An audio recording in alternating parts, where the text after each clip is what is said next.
Bonjour à tous, bienvenue sur le lancement de ma chaîne Histodote, une chaîne dédiée aux anecdotes historiques.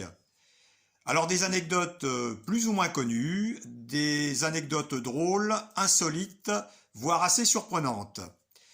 Et je vais commencer cette première par vous raconter l'étrange affaire du concile cadavérique. Alors nous sommes en 897 à Rome, et le pape Étienne VI vient d'être élu en succédant au pape Formose. Une de ses premières décisions est de faire justement juger son prédécesseur.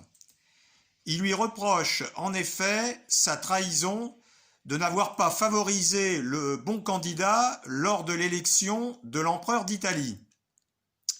Alors c'est déjà assez curieux qu'un pape veuille en juger un autre, mais le plus curieux encore, c'est que ce pape est mort et qu'il est 6 pieds sous terre.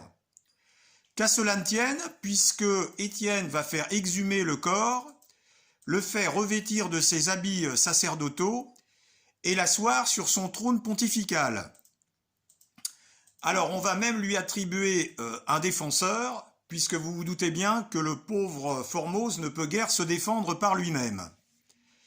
Ce procès tourne à la parodie de justice et Formose est condamné.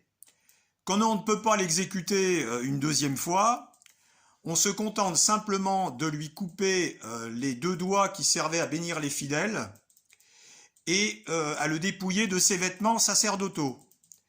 Puis on jette ses restes dans le Tibre. Certains habitants de Rome, choqués par cette horreur, vont déposer Étienne VI, le jeter en prison et il finira étranglé dans sa cellule.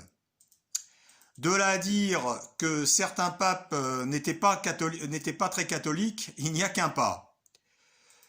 Pourtant, les successeurs de Formose réhabiliteront ce pape et il sera inhumé, enfin du moins ce qu'il en reste, dans la basilique Saint-Pierre.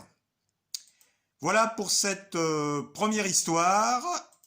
J'attends vos commentaires, vos suggestions et vos remarques pour que je puisse continuer dans cette voie. Alors, à bientôt sur Histodote.